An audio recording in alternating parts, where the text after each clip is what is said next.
Selamat datang kembali di Sentimen Podcast. Kembali lagi bersama gue Vinceno sekalian yang kembali akan bermonolog untuk menemani aktivitas keseharian kalian.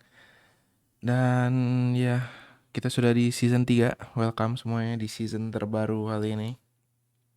Sudah cukup banyak ya episode Sentimen Podcast.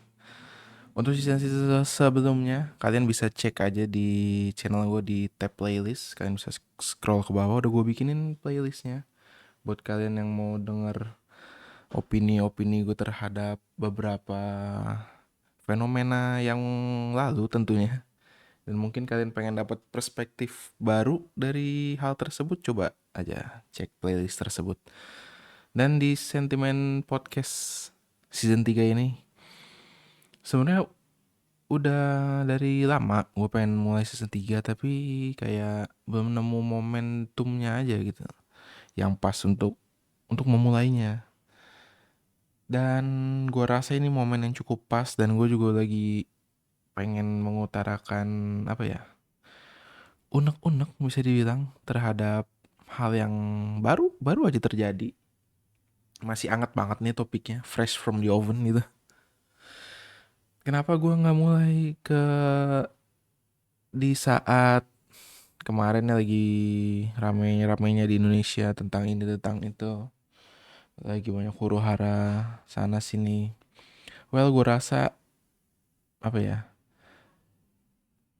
menurut hemat saya yang terbatas, Cila, kayaknya huru haranya tidak akan berhenti di situ. Akan ada, ya jangan sampai sih. Karena kan dikit lagi, kapan ya, 1 tahun kepemimpinan Pak Prabowo tuh. Mungkin katanya bakal ada demo lagi. Gue nggak tahu bakal segede apa, dan ya tentu kita berharap nggak separah yang kemarin-kemarin tuh lah ya. Tapi kalaupun nanti ada sesuatu lagi, baru mungkin akan gue bahas supaya jelas runutannya dari yang kemarin sampai yang sekarang gitu. Kalaupun enggak, ya udah, let it be. Biarkan hal itu berlalu gitu. Dan apa sih topik yang pengen gue bahas kali ini? Kita ya singkat aja lah ya. Mungkin di episode pertama juga ini di season 3. Kita bahas yang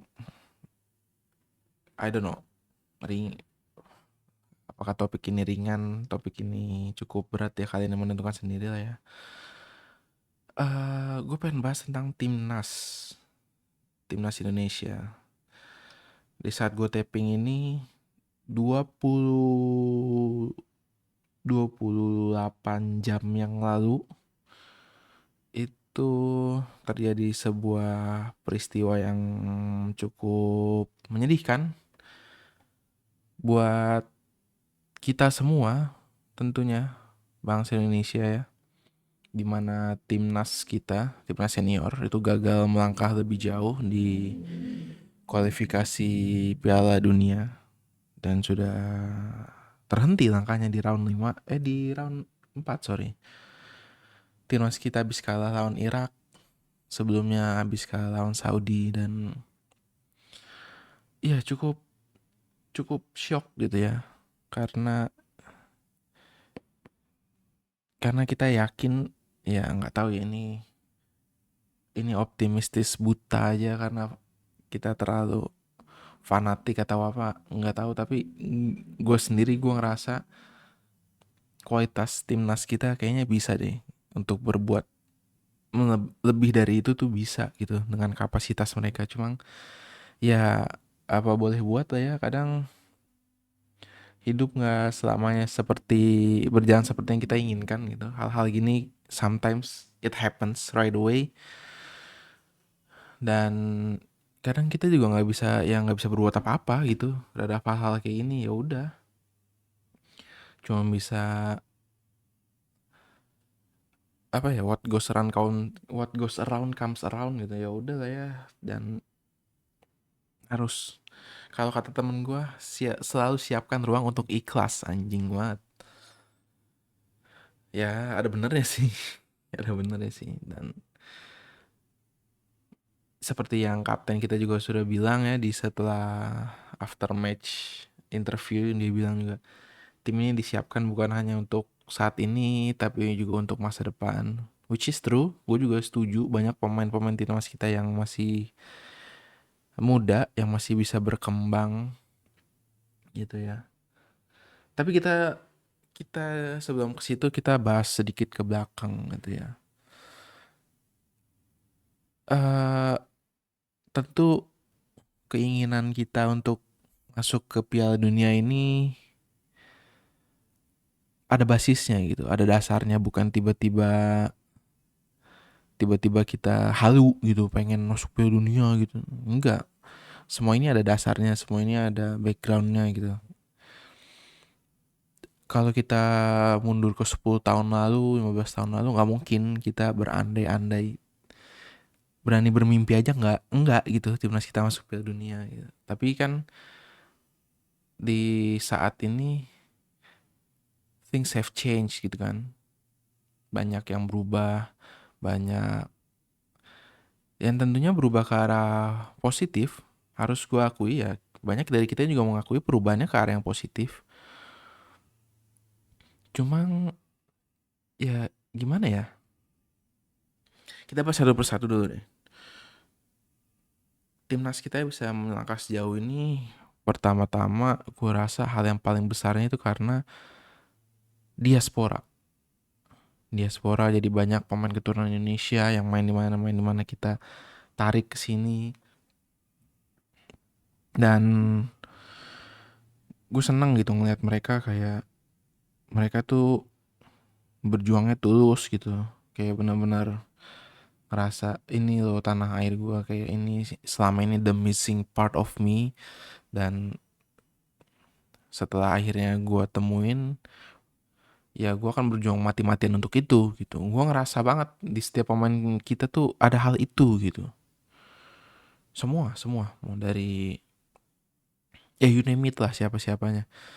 Bahkan yang di apa ya, masuk timnas kita yang terakhir-terakhir tuh kayak Emil Audero gitu.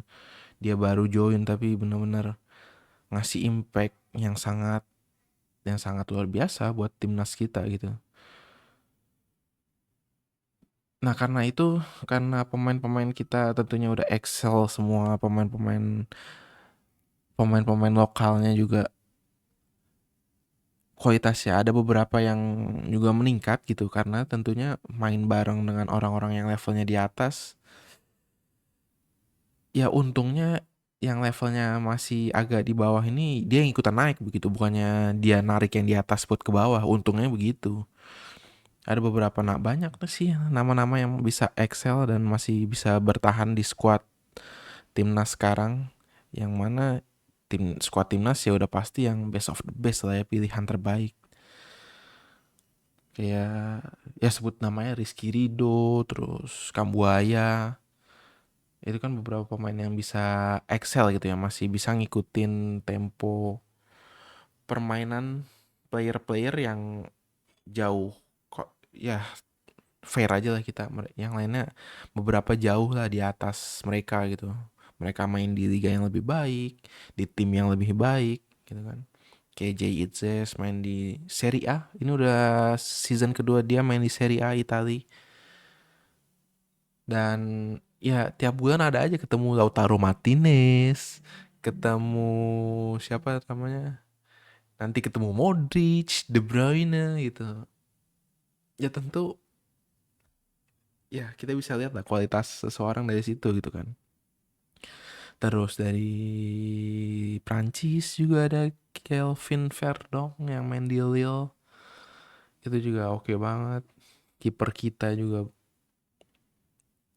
ya bagus lah.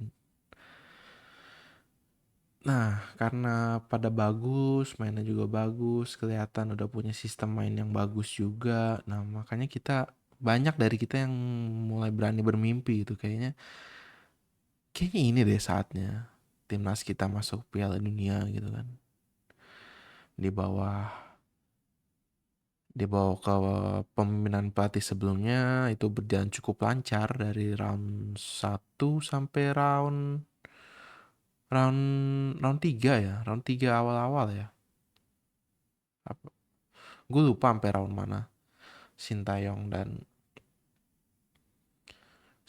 pun juga banyak memberikan kontribusi gitu ya. Banyak memberikan sesuatu yang positif juga buat timnas kita, kayak dia potong generasi itu kalau kata Coach Justin istilahnya, which is good dan berhasil. So far itu berhasil dan kita lihat eh ya hasilnya timnas Indonesia bisa melangkah cukup jauh akhirnya di fase kualifikasi Piala Dunia 2026 ini. Namun seiring jalannya waktu, Sintayong juga gak ngerti apa yang terjadi sama nih orang, kayak mainnya mungkin kalau kata Coach Justin negatif football gitu ya, kayak bertahan doang. Ya memang iya gitu, dan hasilnya juga nggak banyak. Walaupun kita melangkah sejauh ini, hasilnya tuh kadang kayak apa ya, mungkin lucky win, tapi ya the win is a win gitu. Namun mungkin dari ya ada beberapa pihak yang kurang puas dengan kepemimpinan dia, dan akhirnya 2025 kemarin awal tahun itu beliau diganti oleh pelatih baru, Patrick Kluivert, yang gua rasa pergantiannya ini reasonnya cukup masuk akal gitu. Karena pemain diaspora kita banyak itu dari Belanda, bisa bahasa Belanda, dibesarkan dengan ya di Belanda gitu ya, dengan kebudayaan Belanda, dan dibesarkan juga dengan kultur sepak bola Belanda. Jadi harus ada pelatih yang bisa mengeluarkan potensi itu, yang bisa menggunakan pemain-pemain ini sesuai dengan apa ya, kapasitasnya, dengan apa yang udah dia pelajarin dari dulu gitu.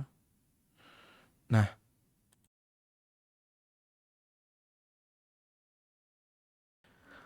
gue rasa Patrick Kluivert itu ya orang yang cocok. Apa ya, mungkin bukan pilihan terbaik, tapi ya the best from the worst, maybe, kata-kata yang cocok untuk menggambarkan dia. Mungkin selain dia, ya dia di antara yang terburuk, dia yang terbaik gitu. Mungkin ya. Ya tentu ada beberapa faktor juga, kayak faktor gaji. CV-nya dia kan ya masih kalah dibanding pelatih-pelatih Belanda lainnya, yang membuat gajinya dia juga ya mungkin masih terjangkau gitu sama Federasi Indonesia gitu. Jadi ya awal-awalnya berjalan cukup lancar. Semua berjalan cukup lancar dan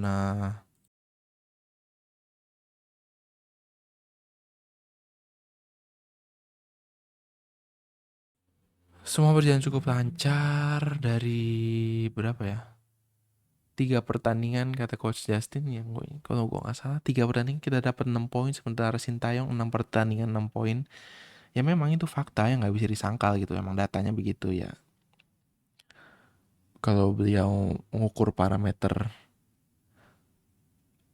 ke okean sebuah pelatih dari situ, ya nggak masalah juga. Walaupun dari segi permainan gue lihat nggak gitu jauh beda. Patrick Kluivert juga masih main 3-4-3 kayak Sintayong.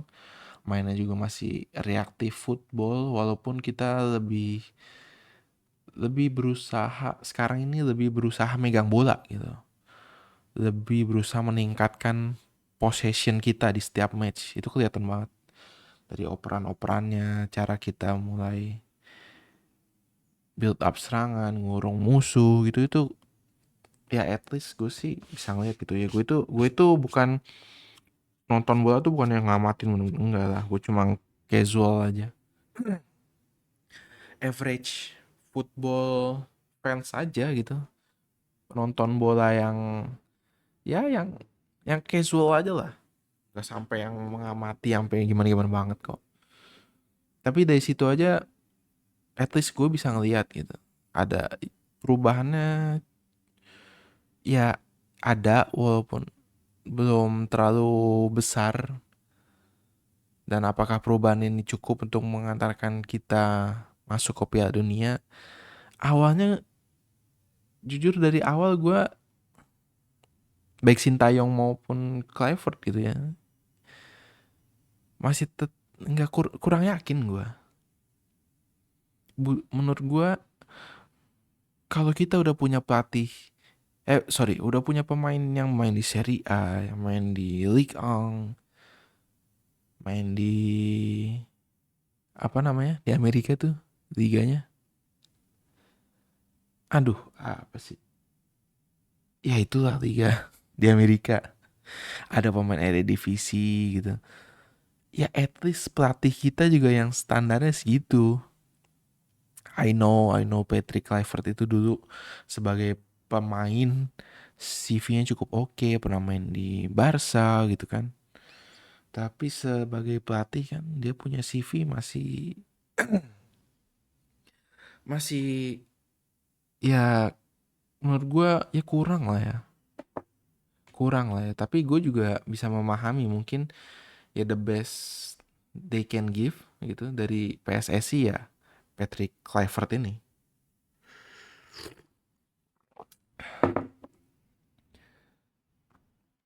Dan gue berusaha untuk ya I'm okay with that itu. Coba ya we'll see. Kita kasih dia benefit of the doubt lagi seperti yang telah kita lakukan kepada Sintayong. Dan ya akhirnya kita bisa lolos ke round 4. Udah makin happy semua orang. Anjir gue sampai mau nangis ngomongnya, kayak udah ada wacana 180 menit menuju Piala Dunia itu tuh, wah gila itu di gue yakin bukan di benak gue doang ya, tapi di benak banyak orang itu tuh udah, ini di kuping udah kedengeran nih Indonesia Raya berkumandang sambil mata kita melihat pemain kita tuh di Piala Dunia itu main. Gila gue jadi benar-benar emosional banget nih. Gila udah terpikir ke situ itu pasti. Dan karena kita yakin gitu sama kapasitas player kita. Cuma yang banyak orang lupa kadang tuh sepak bola ya apapun sih, itu ada terlalu banyak faktor yang bermain gitu. Di sepak bola ini selain faktor teknis, itu ada non teknisnya ini ada banyak juga. Ada ya salah satu yang terbesarnya ya duit gitu di hal ini. Masalahnya kita itu yang kita hadapin tuh sekarang, apesnya yang kita hadapin itu Timur Tengah. Dan kita tahu uangnya Timur Tengah ini kayak gimana. Dan mereka tuh udah terang-terangan banget pakai duit mereka. Udah kayak nggak malu-malu lagi. Suap-suapannya tuh kayak udah terang-terangan aja lah ya. Kayak semua orang juga udah mengamini itu semua gitu. Apesnya kita itu, gua rasa hal yang paling berpengaruh terhadap gagalnya kita di round 4 Piala Dunia ini, kualifikasi Piala Dunia ini adalah ya faktor non teknis itu. Dari awal bro, dari awal kalau lu mantau dari awal ya, lu pasti udah lost hope gitu. Kayak ya udahlah ya, ini mah pasrah dah, mau apapun yang terjadi ya udahlah gitu. Karena kecil, kemungkinannya makin kecil makin kesini, kayak kita satu grup sama Saudi dan Irak. Oke, sama-sama dari Timur Tengah. Dan kan ini ada dua dua dua apa ya? Dua kelompok lah ya. Yang di Asia ini sisa dua kelompok nih, sisa 6 negara. Yaitu Indonesia, Saudi, Irak di kelompok A, di kelompok B-nya ada Qatar dan gue lupa dua lagi. Nah, yang kelompok A yang ada Arab Saudinya itu mainnya di Saudi coba, di kandang mereka. Dan yang Qatar pun begitu, yang kelompok B itu mainnya di kandangnya Qatar gitu. Ini kan kalau lu yang ngerti how football works, main di kandang itu suatu keuntungan yang sangat besar gitu. A huge advantage to be play di sisi di home gitu. Itu tuh keuntungan yang besar banget. Dari segi moral, dari segi finansial, dari segi you name it lah, banyak lah. Itu kelebihan yang plus plus plus plus plus banget. Dari situ aja udah kelihatan curangnya gitu. Gue nggak ngerti kenapa FIFA tuh membiarkan aja AFC ini mengatur pertandingannya kayak gitu. Kenapa nggak at least dituker gitu? Yang ada tim Saudinya main di Qatar, yang ada Qatar main di Saudi gitu. Kalau nggak mau di negara-negara lain, at least itu aja deh dituker. Supaya faktor tuan rumahnya tuh nggak bermain, nggak menguntungkan salah satu tim. Oke, itu satu faktor tuan rumah. Sebelum permainan Indonesia melawan Saudi itu udah ada diumumkan wasitnya. Nah, semua wasit, referee-nya yang utamanya yang di lapangan, terus yang di sideline, bahkan yang di VAR itu semua dari Kuwait, dari Timur Tengah juga. Dan untuk mengingatkan kalian lagi, Kuwait adalah tim yang membatalkan friendly match melawan kita kemarin. Harusnya itu kita melawan Chinese Taipei dan juga Kuwait, tapi mereka secara sepihak membatalkan gitu, dan mereka itu kena sanksi dari FIFA gitu kan, tiba-tiba membatalkan. Karena itu nggak boleh kan. Nah, karena mereka kena sanksi dari FIFA, mungkin ada kemungkinan ketika jadi wasit ini dia kayak ada dendam gitu. Oh, gara-gara nih gue jadi kena sanksi FIFA nih, gue kerjain lo di match kali ini. And to be honest, gue nggak nonton. Gue nggak nonton waktu match lawan Saudi. Tapi ya itu berakhir dengan skor 3-2, kita kalah. Tipis banget. Dan gol kita pun dua-duanya dari penalti. Itu yang sangat gue sayangkan. Kenapa kita nggak bisa menciptakan gol dari open play gitu. Kita pernah mengalahkan Saudi 2-0 di sini. I know it's not a parameter, itu cuma satu game, tapi at least itu pun jadi presiden baik lah dalam kita menghadapi Saudi lagi gitu loh. Nah, terus menuju ke match kedua melawan Irak. Kita udah main nih. Kita udah main lawan Saudi. Match pertama kita lawan Saudi. Match kedua kita pertama Indonesia Saudi, kedua Indonesia Irak, terakhir Irak Saudi gitu. Jadi kan antara match ini dijeda beberapa hari gitu ya. Dari match 1 ke match 2 kita main kan dua-duanya, match 1 match 2. Itu kita cuma istirahat 2 hari. Melawan Irak yang belum main sama sekali, yang masih fresh. Dan nanti Saudi main lagi kan di match ketiga kan. Saudi lawan Irak. Nah, dari match ke-1 ke match ketiga ini jaraknya 6 hari gitu. Jadi dari 1 ke 2 2 hari, 1 ke 3 6 hari, berarti 2 ke 3 4 hari lah. Nah, Irak juga nanti punya istirahat 4 hari, 2 kali lebih banyak ketimbang kita. Irak punya waktu istirahat 4 hari untuk melawan Saudi nanti. Nah, itu aja udah aneh gitu. Melawan Saudi gue yakin itu pasti game yang sangat melelahkan. Saudi tim Timur Tengah lah ya. Most of them itu ya semua lah ya, semua dari mereka yang mereka andalkan itu fisik. Fisik mereka, stamina mereka. Itu yang mereka jadiin senjata utama. Dan ya terbukti kita benar-benar itu pasti game yang sangat melelahkan lawan Saudi. Dan lawan Irak pun kita cuma dikasih istirahat 2 hari, belum full recover tentunya ya pemain-pemain kita. melawan Irak yang masih seger gitu, masih fresh legs semua. Lu bayangin aja, dan kita harus melawan tim Timur Tengah lagi yang lagi-lagi ngandelin stamina, ngandelin fisik. Lu kebayang nggak itu akan jadi semelelahkan apa 90 menit melawan Irak itu? Dan untuk lawan Irak ini gue nonton dari awal sampai akhir, gue nonton, gue pengen tahu. Gue sangat berharap ya at least seri-seri aja mah bisa lah ya, karena gue yakin Saudi sapu bersih lah ini tim, ini kelompok gitu ya. Lawan Indonesia dan lawan Irak, Saudi pasti sapu bersih lah. Jadi kalau kita at least imbang, kita akan menang. Semoga juga kita akan menang lah, goal difference dari Irak, dan kita bisa lolos ke round 5. Sepanjang permainan itu gue lihat, wah gila ini.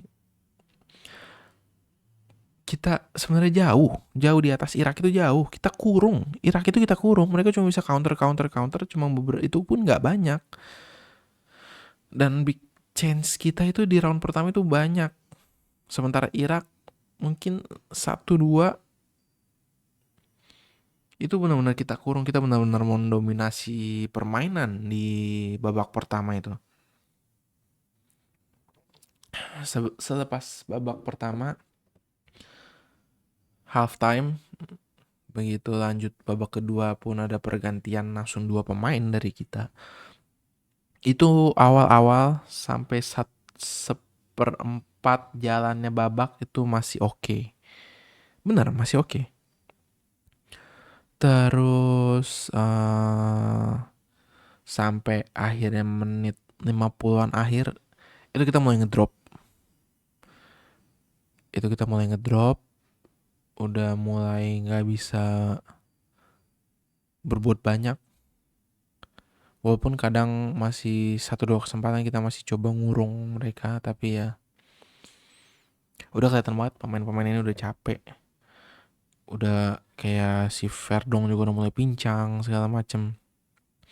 Haye mukanya udah matang banget. Dan perlu diingat ini mainnya di Saudi yang panasnya panas pol. Even saat malam lebih panas dari Indonesia. Ya tentu lah ya. Maksudnya waktu main di Indonesia aja udah ngeluh tentang panas, apalagi di Saudi. Gila nggak? Udah kelihatan banget ngedrop, pemain kita udah mulai kelelahan. Udah nggak ada faktor lain lagi yang buat ini ngedrop selain kelelahan. Karena emang itu doang kalahnya kita itu di situ. Kalahnya kita itu di fisiknya bukannya fisik secara strength lah ya, tapi secara stamina, terutama secara stamina kita nggak terbiasa main di suhu yang segitunya juga. Nah dari situ gue udah mulai, ya udah habis nih kita. Dan akhirnya kegolan 1 gol itu gue masih kayak ayo masih bisa, 1 gol doang masih bisa lah, at least seriin masih bisa gitu. Dan ternyata beberapa kali kita juga kepancing sama permainan Irak. Mereka ini kan tim Timur Tengah ini jago banget untuk memprovok lawannya. Kayak disenggol dikit jatuh, terus pura-pura banyak banyak gimmicknya lah, gimmick tai anjing. Gue kesel banget waktu ngeliat kemarin nonton, kayak lu digituin doang jatuh, lu digituin doang udah kayak mau mati rasanya gitu kan. Lebay lu. Jadi marah-marah gini gue, iya lu lebay banget abisan anjir. Ya gitu, akhirnya kita kepancing emosi, akhirnya beberapa kita juga kena pelanggaran, kena kuning. Nah ini juga nih, ngomong pelanggaran, gue rasa wasitnya ini kayak berat sebelah juga sih memang. Kayak beberapa, kalau kita nyenggol dikit langsung prit prit, kalau musuh nggak, gue nggak tahu lah ya hal apa yang membuat wasitnya berbuat demikian. Ya kita save it for later lah, kita simpen hal itu untuk nanti dulu.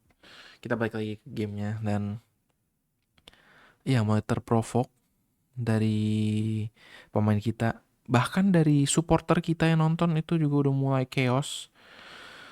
Kalau kalian nonton itu di stadion, penonton kita udah mulai ngelempar-lemparin barang ke stadion.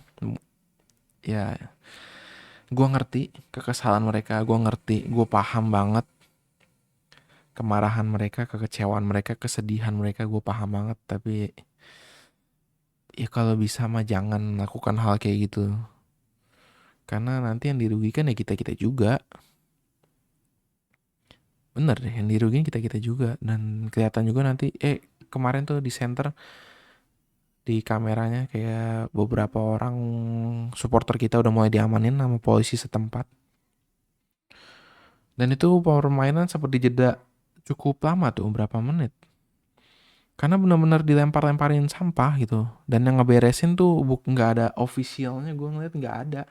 Pemain-pemain kita, timnas kita yang ngeberesin sampah-sampah, botol-botol yang dilemparin ke lapangan itu Itze semua. Itze sama siapa, Kevin Dix, yang beresin lemparan, minggir-minggirin, keluarin lapangan. Karena kalau dibiarin juga itu akan mengganggu. Kalau nanti kita lagi counter tiba-tiba kita kepleset botol, kan gagal juga counter kita ya, gara-gara supporter kita sendiri kan.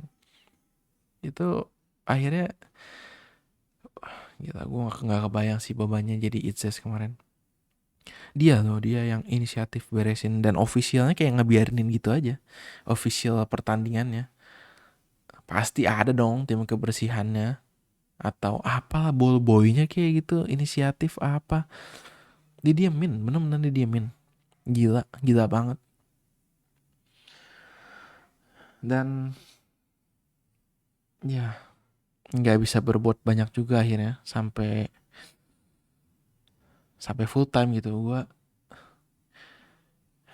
Gue sedih banget ngeliat orang-orang itu pada nangis, kayak Tom Haye, Kevin Dix, itu benar-benar pada nangis gitu, kayak which means mereka tuh tulus gitu, ngebela Indonesia tuh tulus, bukan karena duit, bukan karena fame. Ya mungkin gue nggak tahu ya semuanya juga tulus atau enggak, tapi at least nama-nama yang gue sebut tadi, mereka tuh kelihatan tulusnya gitu, benar-benar sincere dari hati ngebela timnas kita, benar-benar yang mati-matian gitu. Apalagi kayak, ya lagi-lagi Tom Haye ya, pemain yang kita kenal, dia tuh nggak bisa main 90 menit. Dia tuh lack of stamina-nya, kelemahannya benar-benar di stamina. Biasanya makanya dia harus biasanya mainin dari awal supaya dia bisa ngasih performa terbaiknya. Jadi kita udah bisa ngegolin gitu ya, dan memanfaatkan peluang-peluang yang dia ciptakan selagi dia main. Karena biasanya di menit 60 tuh dia udah stamina udah ngedrop banget, dia harus ditarik keluar gitu. Dan di saat itu kita kehilangan satu sosok yang punya kreativitas untuk menciptakan peluang. Jadi selagi ada dia harus dimanfaatin banget gitu. Gue ngeliat dia nangis, bahkan Clivert nangis gitu. Kayak, pekerjaanku, pekerjaanku akan hilang. Aku tidak akan mendapat gaji lagi nih. Mungkin ya gue nggak tahu ya apa yang di benak kayak Clivert ya. Semoga juga mereka, dia tuh juga ya, nangis tuh bukan karena hal-hal dia akan kehilangan pekerjaannya, tapi hal-hal yang tulus gitu. Sebagai seorang pelatih gitu, ngeliat timnya nggak, tentu dia juga pengen lolos bersama tim ini. Gue yakin bondingnya udah oke banget di antara sesama para Belanda ini. Dan mungkin dia juga akhirnya turut merasakan kesedihan yang dirasakan para pemain. Ya, I don't know. The point is, kita semua sedih, mereka semua sedih, kita semua kecewa, mereka pun juga kecewa. Dan gue salut banget juga sama Itzes gitu ya, dia sangat amat layak untuk memakai ban kapten di timnas. Dia orang yang benar-benar bertanggung jawab, yang dewasa banget. Dari statementnya dia juga begitu. Post match interview gue nonton semua kan, interviewnya dia juga gue tonton. Dia bilang kayak, ya tentu dia meminta maaf atas hasilnya, dan dia juga bilang ya gimana pun gue tetap bangga sama tim ini, mereka udah melakukan yang terbaik. Dia tetap pasang badan loh buat timnya. That's what leaders do gitu. Dia tetap pasang badan, tetap pemain-pemainnya yang ya kita ngomong fair aja lah, nggak semuanya juga kan layak untuk dibela atas performanya yang buruk. Terus dia juga ya walaupun dia di post match interviewnya itu juga kayak agak salty itu terhadap wasit, which nothing wrong. Gue juga ngerti kenapa dia akhirnya bisa punya keberanian untuk ngomong kayak gitu, karena mungkin itu udah dipendem dari selama game gitu ya, dan ditambah hasilnya nggak memuaskan, akhirnya itu keluar sendiri, dia nggak bisa kontrol ucapannya, mungkin itu udah gemes banget gitu dia ngomong. Kita berusaha merespek wasit, bahkan gue selalu menjaga pemain-pemain kita supaya untuk tidak mendekat kepada wasit, supaya tidak terjadi hal yang tidak diinginkan gitu. Gue berusaha merespek wasit, tapi memang harus diakui ada beberapa keputusan wasit yang sangat kontroversial gitu, yang kontroversial di game tersebut gitu. Kurang lebihnya itu kata Ices. Yang mana gue setuju banget. Gue setuju banget atas statement tersebut, di mana wasitnya itu kacau banget bro, kepemimpinan wasitnya. Kalau lu nonton lu juga akan, lu kalau nggak sabar mungkin lu timpuk itu TV lu. Gue juga nggak ngerti, kita tuh beberapa kali gitu kita selalu tidak diuntungkan dengan wasit. Masalahnya ini kelihatan banget gitu, keberpihakan itu kelihatan banget. Beberapa kali pemain Indonesia yang harusnya yang lagi counter itu bisa menjadi peluang gol, tiba-tiba dihadang begitu ya, di tackle. Yang biasanya itu di mana-mana itu merah gitu, karena kita di tackle oleh pemain terakhir gitu, oleh back terakhir lawan. Tapi ini kartu pun enggak, kartu kuning pun enggak gitu. Kalau lu yang nonton lu pasti ingat di mana Ole yang di tackle tuh, yang di masih tengah lapangan lewat dikit tuh ya di atas. Terus yang Kevin Dix, malah Kevin Dix yang pelanggaran kan. Gua I fail to see the logic in that decision. Bener.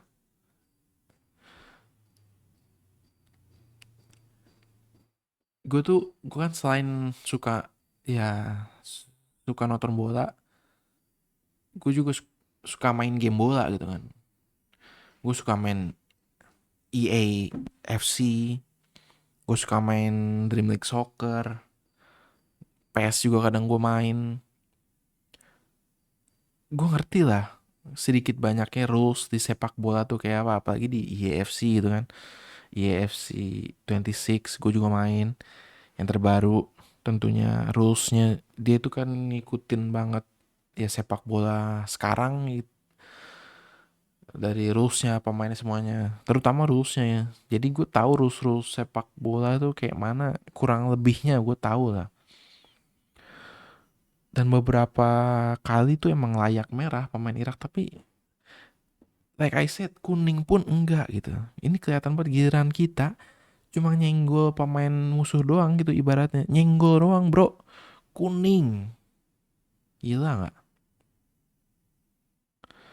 Bahkan Tom Haye udah prit nih full time, Tom Haye protes di merah. Ini tolol, ngapain di merah anjing emang. Udah full time gitu lu merahin. Biasanya kan kalau kartu merah walaupun udah full time gitu kan, ada yang protes segala macam, merah dia nggak bisa dimainin di laga selanjutnya kan. kita laga selanjutnya apa?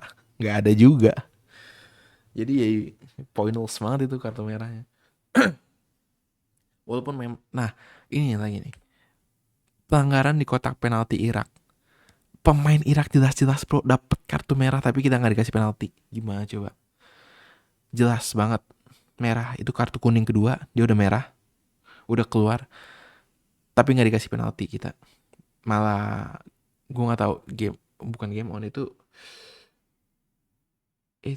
drop ball atau apa ya, gue lupa deh, atau goal kick aja ya, goal kick sih kayaknya.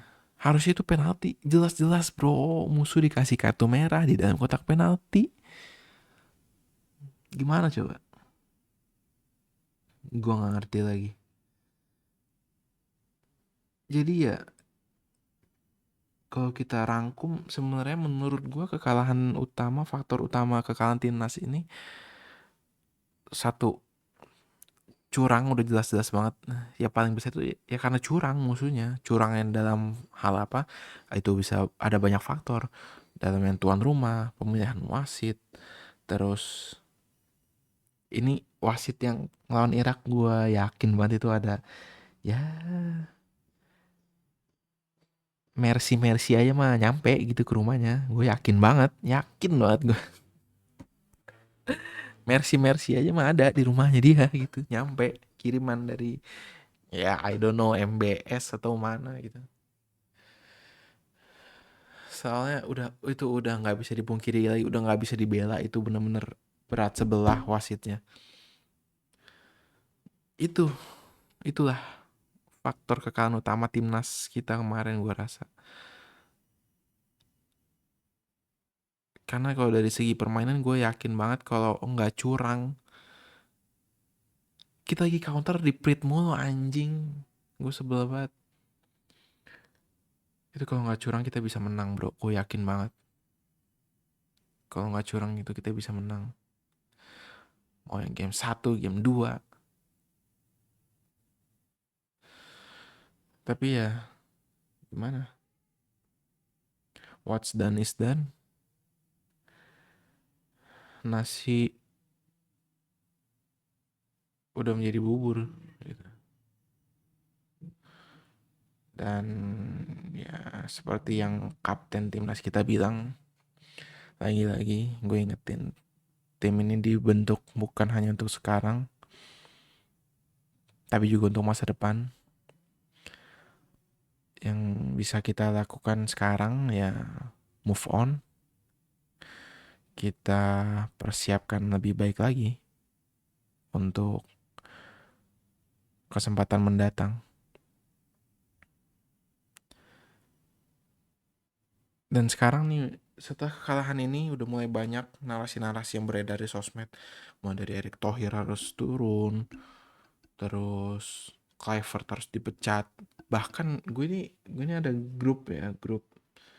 Jadi isinya tuh ada beberapa ya, kayak ada sportcaster juga gitu, ada Jerry Arvino, ada Afif Safi juga di situ. Kita tuh punya grup, biasanya ini grup What Man Mini Soccer. Jadi di dalamnya juga ada jurnalis-jurnalis bola gitu. Udah ada di grup tersebut itu, katanya udah ada narasi-narasi untuk, katanya rumahnya Erick Thohir dan Arya Sinulinga bakal dijarah gitu, efek kekalahan timnas. Maksud gue ya iyalah bro, lu protes sih protes, lu sedih sama, lu kecewa sama, lu kesel apalagi gua gitu.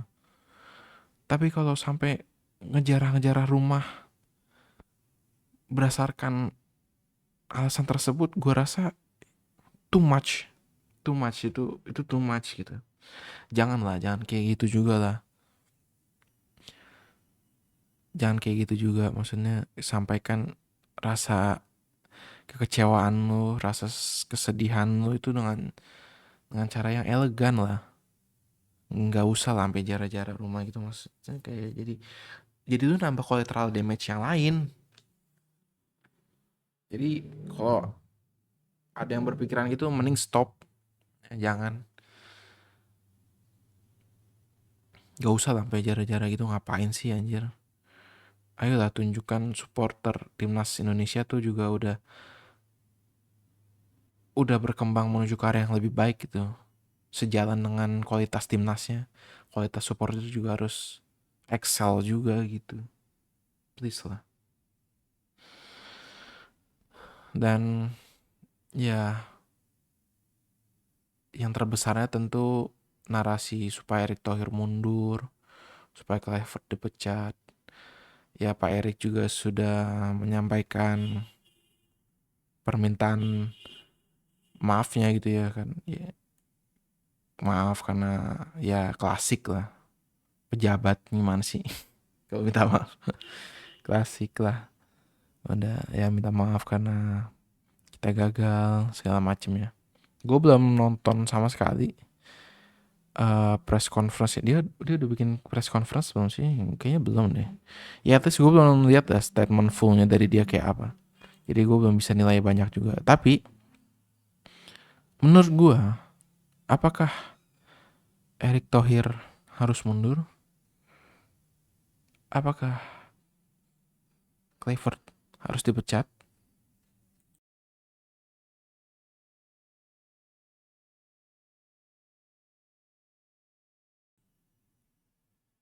Gue rasa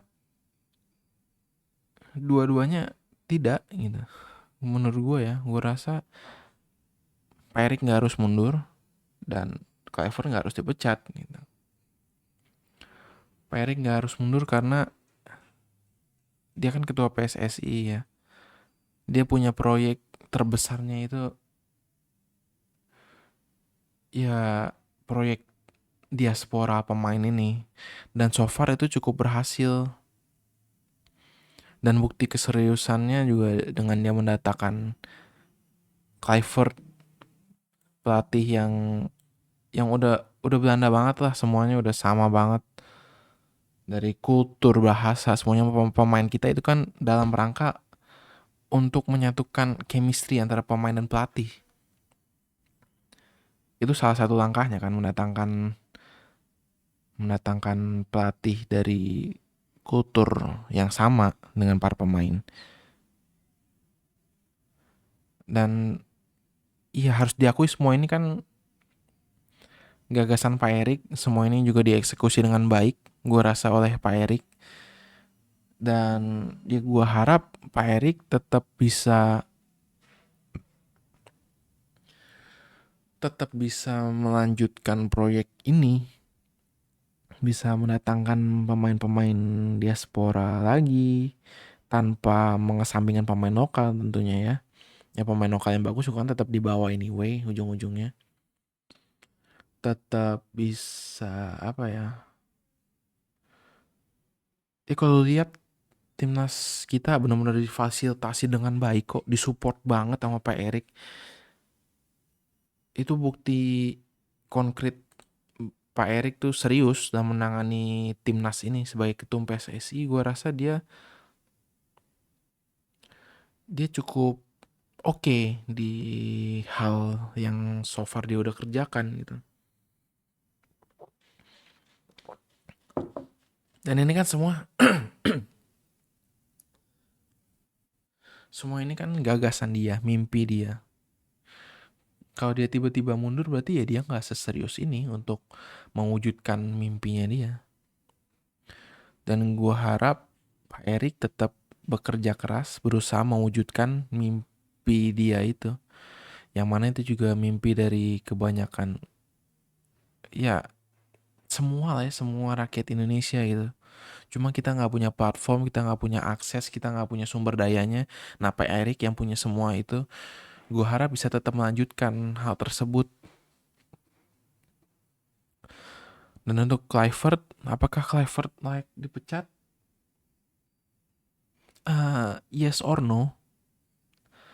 Yesnya mungkin kalau di awal dia udah ada kesepakatan dari awal ditunjuk dengan Pak Erik gitu ya.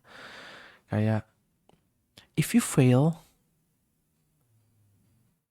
dengan tugas yang diembankan ke lo, you're done gitu.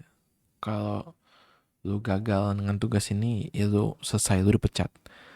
Kalau di awal kontrak ada kesepakatan seperti itu dan sekarang dia dipecat, ya udah, gimana, itu emang kesepakatan kontraknya dari awal. Tapi kalau tidak ada dan Kluivert dikontrak sampai beberapa tahun ke depan, apakah dia layak dipecat? I don't think so. Kita tuh coba bersikap adil gitu ya. Sintayong itu ditunjuk dari 2019 sampai ke 2024 akhir dia megang posisi ketua. 5 tahun. Oke. 5 tahun dengan segala kegagalannya. 5 tahun dia dikasih benefit of the doubt gitu. Sementara Kluivert baru ditunjuk Januari. Sampai kemarin main tuh cuma 10 bulan, dia 10 bulan. Memang kegagalannya Kluivert itu lebih besar daripada kegagalannya Taeyong gitu. Tapi apakah adil membandingkan 5 tahun dengan 10 bulan? Gua rasa juga nggak adil. Ya kita cobalah kasih dia benefit of the doubt, bagaimana kita memberikan hal itu kepada Sintayong. Coba kita kasih dia waktu sebagaimana kita ngasih waktu kepada Sintayong. Bisa gak sih? Coba bisa kita kasih support lagi, kesempatan kedua kepada Kluivert seperti yang kita lakukan kepada Sintayong.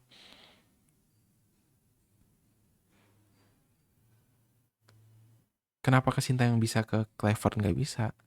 Gue bukannya buzzernya, ntar penggiringan opini gue tuh sebel banget.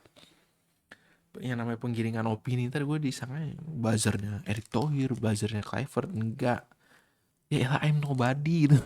Podcast sih gue juga yang denger gak nyampe 100 orang. Apalah daya gue untuk menggerakkan opini masyarakat sehingga gue harus dibayar oleh mereka untuk ngebagus-bagusin mereka? Enggak sama sekali. Ini benar-benar pure opini gue, pendapat gue, dari hati gue, berdasarkan apa yang gue rasa, berdasarkan apa yang menurut gue masuk akal. Jadi semoga, gue sih berharap Kluivert tetap akan melanjutkan supaya chemistry-nya ini makin terbentuk gitu antara pemain-pemain luar diaspora yang which is banyak dari Belanda dengan pelatih dari Belanda ini, supaya makin klop gitu. Jadi makin gak ada miskom, makin chemistry-nya jadi makin dapet, makin pada happy main. Yang penting kan happy ya timnas tuh, pemain-pemain yang gue lihat sih, kecuali pas mau lawan Irak ya, sebelum-sebelumnya gue rasa sih mereka pada happy gitu dengan Kluivert. Ya gue rasa dikasih waktu lagi untuk mereka tuh bonding lagi gitu, dikasih banyak kesempatan lagi untuk Kluivert juga bereksperimen dengan squad ini. Kluivert tuh baru dikasih 2 friendly match loh yang kemarin itu, lawan Chinese Taipei sama Lebanon. Baru 2 itu doang. Itu menurut gua nggak bisa jadi parameter.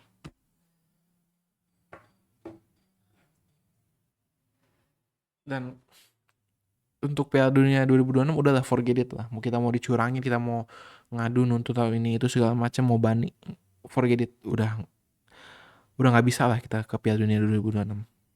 Bisanya next kan 2029. Cara paling cepat untuk bisa lolos ke 2029 ada juara Piala Asia. Piala Asia itu kapan? 2027. Jadi gua rasa itu agenda terdekatnya Patrick Kluivert di 2027 untuk juara Piala Asia. Tunjukkan kualitas lu, keluarkan potensi terbaik dari skuad lu di Piala Asia, supaya kita bisa langsung lolos ke Piala Dunia, supaya kita nggak harus kualifikasi round 1, round 2, tai kucing ini yang bertele-tele banget.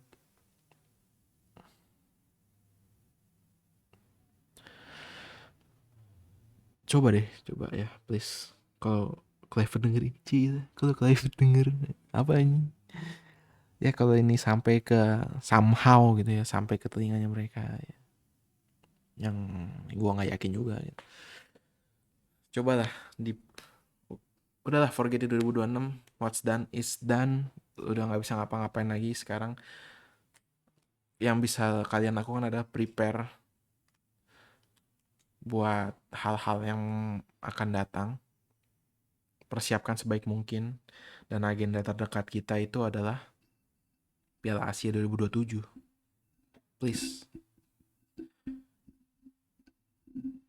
please lah, semoga please jangan kecewakan kami lagi, Clivert. Walaupun ini bukan salah Clivert sebenarnya, anjing gue masih gondok buat nama wasitnya lawan Irak. Ini bukan salah pemain, ini bukan salah pelatih, murni salah wasit, anjir. Ya udah ya. Tapi ya semoga, ya tentu ini akan menjadi pelajaran yang sangat amat berharga untuk pemain, untuk pelatih, untuk federasi, dan juga untuk kita para fans, supaya ya berekspektasi bermimpi boleh gitu, tapi ketika mimpi lu itu nggak tercapai, keinginan lu nggak kesampaian, hal-hal tidak berjalan seperti yang lo inginkan, ya udah jangan anarkis. Semoga nggak beneran kejadian ya jarah-jarahan itu, karena itu yang dirugikan kita juga nantinya. Apalagi yang kemarin di stadion, sampai untungnya itu gue udah takut banget kalau supporter kita itu bakalan turun beneran ke lapangan, bakalan dihajar bener itu wasit, karena udah separah itu gitu, udah sekeos itu juga kemarin di stadion. Atau at least clash gitu kan antara pendukung kita sama pendukung Irak, untungnya enggak. Dan ya, jadikan momen ini untuk sebagai pembelajaran untuk kedepannya. Jadikan momen ini juga untuk merefleksikan semua langkah yang lu udah ambil gitu. Nih ya, buat federasi, buat pemain, buat pelatih, coba deh kalian refleksikan, kalian tuh udah ngapain aja selama ini gitu. Kira-kira keputusan yang udah gue ambil selama ini tepat gak ya? Gue rasa ini momen yang cukup baik untuk merenungi hal-hal tersebut. Dan buat yang lain-lainnya, sedih boleh, marah boleh, kecewa boleh, karena gue juga merasakan semua hal tersebut sama seperti kalian. Tapi ya jangan berlarut-larut, karena life must goes on. Kita harus move on, harus kembali memberikan support kepada timnas kita, karena itu yang sangat mereka butuhkan sekarang. Please jangan karena hal ini kalian jadi stop untuk mendukung mereka, karena supaya mereka bounce back, mereka tentu butuh dukungan dari kalian di saat-saat seperti inilah. Dukungan dari supporter, dukungan yang tulus, itu benar-benar dibutuhin di momen-momen ketika mereka benar-benar lagi down kayak gini. Jadi gue harap kalian semua tetap dukung timnas kita untuk kedepannya. Ingat kata Jay Itzes, lagi-lagi gue ingetin ke kalian, tim ini bukan dibuat hanya untuk momen ini, tapi juga untuk momen-momen yang akan datang. Dan semoga, gue harap di momen-momen mendatang tersebut kita bisa tampil lebih baik,